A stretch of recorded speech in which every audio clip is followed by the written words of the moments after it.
Getting clear and timely information about your child's standardized test results can be really frustrating for parents.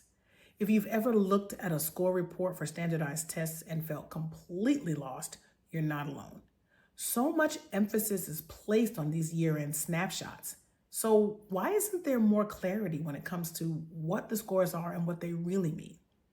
Do they even accurately reflect a student's overall knowledge, abilities, or potential? And if they're culturally and socioeconomically biased, why in the world are students even taking them? Oh, so much. Let's dive in.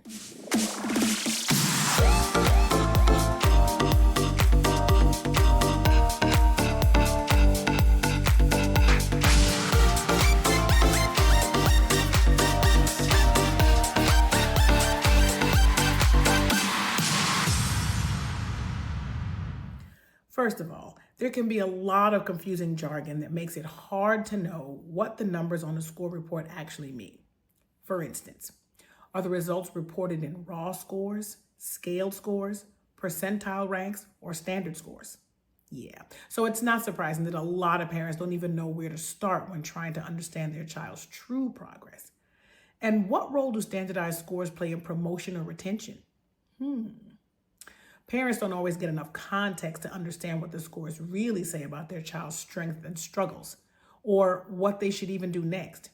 Without clear explanations, parents are just kind of trusting that their child is doing well, and that if there was an issue, surely someone would tell them while there was still time to do something about it, right? First of all, score reports should be timely. And what I mean by that is, sometimes it takes a while to get standardized test results back from the year-end tests, and by the time the parents get them, the summer is about to start, and precious time that could have been used to support a struggling student is lost. These snapshots of achievement are only a moment in time, and they're pretty useless in terms of making adjustments or supporting your child going forward, because that grade is already over. And the next school year will be all new material and new standards. This is called lagging data, and it's no longer relevant. In some cases, schools don't even share the test results at all because of privacy policies or other reasons. When parents are left in the dark, trust becomes an issue, and students suffer because they don't get the help that they need in a timely manner.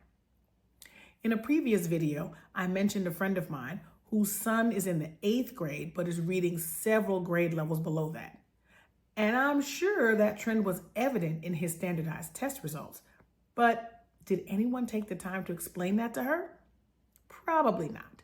But they kept passing him on to the next grade, so she was left to trust that whatever his issues were, they were being worked on, or at the very least, the problem wasn't severe enough to hold him back.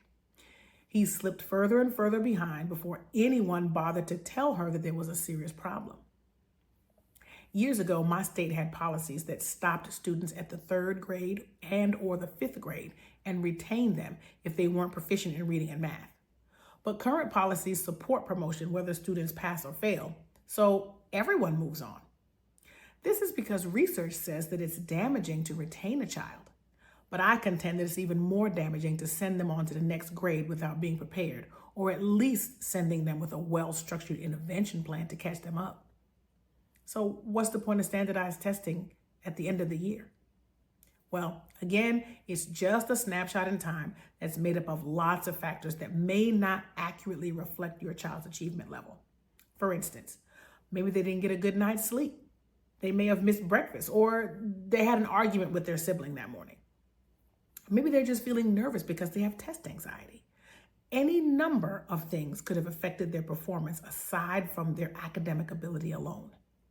The results of these tests don't leave much time to directly address student weaknesses, and many times they're just used to rank schools in categories of best and worst, or good school, bad school.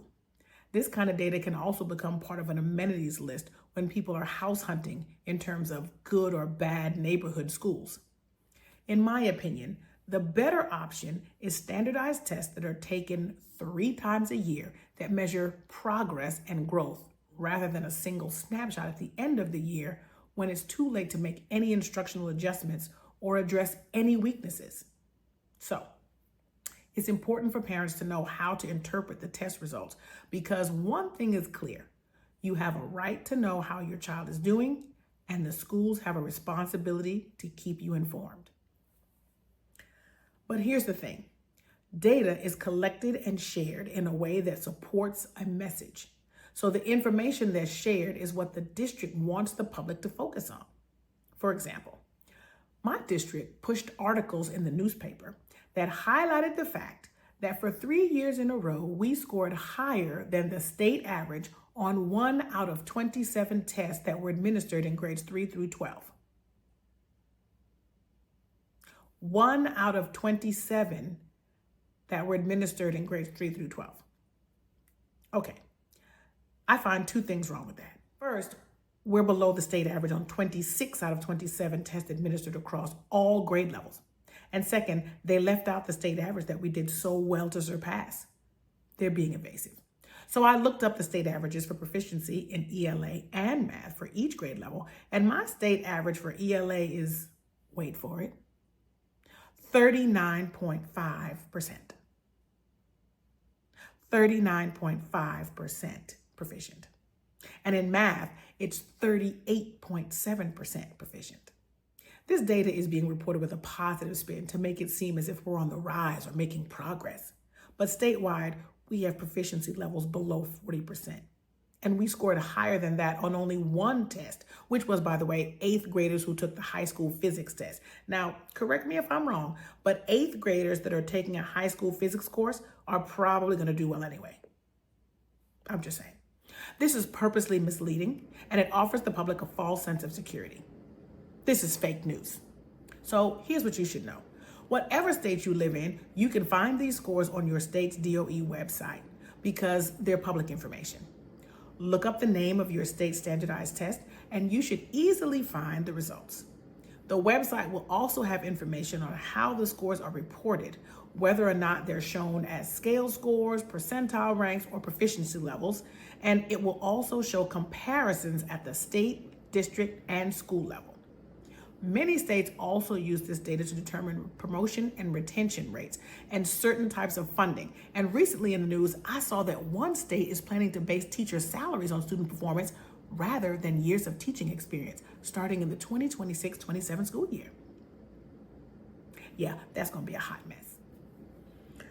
I hope this helps. And if you've ever struggled to get a clear understanding about your child's test results, I'd love to hear about your experiences in the comments below. I'm on a mission to make sure that every parent gets the information that they need to advocate for their child, because knowing is half the battle. Shout out to G.I. Joe. If you found this video helpful, give it a thumbs up, share it with another parent, and if you haven't already, subscribe for more tips and strategies. Hit the notification bell so you don't miss any of the important information that I share, because every child deserves to love reading and writing. Thanks for watching, and I'll see you in my next video.